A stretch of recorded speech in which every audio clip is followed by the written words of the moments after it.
Good morning. हम लोग पढ़ रहे थे लेसन 5 शिल्प उद्योग और उपनिवेश को। इसमें हम लोगों ने देखा कि किस तरह से शिल्प उद्योग धीरे धीरे साम्राज्यवाद के बाद जब अंग्रेजी साम्राज्य में यहाँ आई तो शिल्प उद्योग कैसे कैसे बिखर गया। लेकिन उसके बाद यहाँ के हमारे कुछ समझदार उद्योगपतियों के द्वारा यहाँ पर सूती मिल की स्थापना की गई। इसमें से मैंने आप लोगों को बताया था कि 1854 ईस्वी में बंबई में पहला सूती मिल की अपना सूती वस्त्र का कारखाना स्थापित किया गया था। नानाजी डाभार नामक एक पारसी व्यापारी थे जिन्होंने ये 1854 में पहली सूती वस्त्र की कंपनी को स्थापित किया था, कारखाना उसका स्थापित किया था। और 1880 तक आते आते ये पूरे देश में लगभग 50 सूती वस्त्र की मिलें स्थापित हो गई थी और धीरे धीरे इनकी कार्य क्षमता बढ़ती गई और उत्पादन बढ़ता चला गया। उसके बाद 1855 ईस्वी में बंगाल के रिसरा में पहली जूट मिल की स्थापना की गई थी। 1855 में पहली जूट मिल 1855 में पहली जूट मिल आपको स्थापित की गई बंगाल के रिसरा में यानी कलकत्ता में। उसके बाद इसी तरह सन 1906 में कोयला खान की शुरुआत की गई। 1906 में कोयला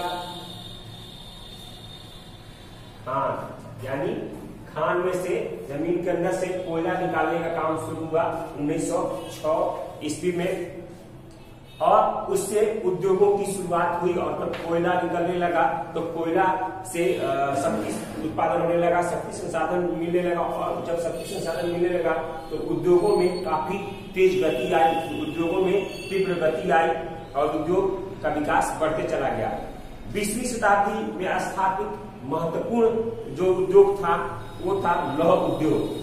यानी 20वीं शताब्दी में जो सबसे महत्वपूर्ण उद्योग था लौह उद्योग। क्योंकि लौह उद्योग को उद्योगों का जननी कहा जाता है। यानी कोई भी मशीन, कोई भी उद्योग लोहे से बनता है और जब लोहा का उत्पादन होगा तभी तो लोहे से मशीन बनाया जा सकता है और मशीन से और भी वस्तुएं उत्पादन की जा सकती है।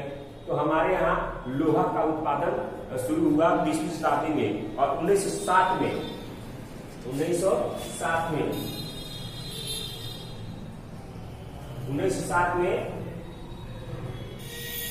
जमशेद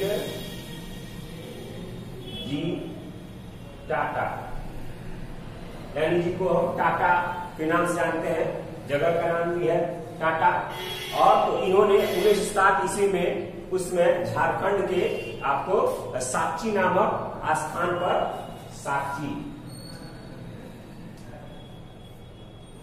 साक्षी नामक स्थान पर आपको स्टील प्लांट लगाया, लौह उद्योग का कारखाना लगाया। 1907 में पहली लौह उद्योग का कारखाना जमशेद जी टाटा ने आपको साक्षी नामक स्थान पे लगाया। उस समय तो झारखंड था, अभी भी झारखंड है, लेकिन उस समय बिहार का वो क्षेत्र था, आज वो झारखंड में चला गया है।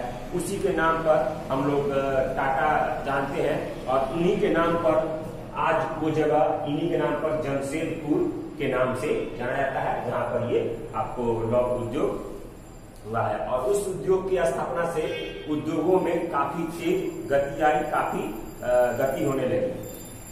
19वीं शताब्दी के उत्तरार्ध एवं 20वीं शताब्दी के शुरुआत में यानी 19वीं शताब्दी जब बीत रहा था और 20वीं शताब्दी जब आरंभ हो रहा था उस समय कागज, चीनी, आटा आदि की मिलें भी खोली गई। काफी मात्रा में इन चीजों की मिलें खोली गई। यहाँ तक कि नमक, अबरख, सोरे जैसे खनिज उद्योगों की भी स्थापना हुई, क्योंकि ये मशीनों पर आधारित उद्योग थे। लेकिन उसके बाद भी कई सारे ऐसे उद्योग थे जो मशीनों के सहारे नहीं थे, उन उद्योग को भी स्थापना की गई, जिसमें नील, चाय और कॉफी ये भी उद्योग काफी उस समय आगे बढ़े। इस तरह से धीरे धीरे उसके बाद ये विकास की जो औद्योगिक विकास की ये गति थी वो धीमी थी, लेकिन धीमी गति से 20वीं शताब्दी के प्रथम वर्ष तक यानी प्रथम दशक तक 20वीं शताब्दी के शुरुआत 10 वर्षों तक ये प्रक्रिया धीरे धीरे विकास हो रहा था। लेकिन उसका तेजी से विकास हुआ 1914 के बाद। क्योंकि 1914 और 1945 दो बार विश्व युद्ध हुआ, जानते हैं 1914 से 1918, 1939 से 1945। तो वो दो विश्व युद्धों में इंग्लैंड भी था, इंग्लैंड भी उसकी भागीदारी थी, लेकिन वो दोनों विश्व युद्धों का समस्याओं का सामना इंग्लैंड को करना पड़ा था और करना पड़ा था। तो उसमें काफी मात्रा में वो उसका नुकसान होता था दोनों विश्व युद्ध में। और इस समय जो ये समय था, इस समय इंग्लैंड का पूरा ध्यान ये दोनों विश्व युद्ध के तरफ था। और इस विश्व युद्ध में उन्होंने युद्ध सामग्री, अस्त्र शस्त्र निर्माण में उन्होंने काफी ध्यान दिया। क्योंकि उनका ध्यान इस तरह से हटकर और वो अस्त्र शस्त्र के निर्माण में, गोला बारूद के निर्माण उनका ध्यान चला गया। जो भी जहाज थे, पानी वाले जहाज, माल ढोने वाले, वो सारे जहाज आपको उन्होंने लगा दिया अस्त्र शस्त्र ढोने में या आपको गोला बारूद ढोने में। तो जब सारे जहाजों को लगा दिया उसने उस तरह, तो इंग्लैंड से जो भी माल बनकर तैयार होकर भारत में आता था उसकी कमी होने लगी। और उस कमी का नतीजा यह हुआ कि भारत में जो वस्तुएं उत्पादित हो रही थी उसकी मांग बढ़ने लगी।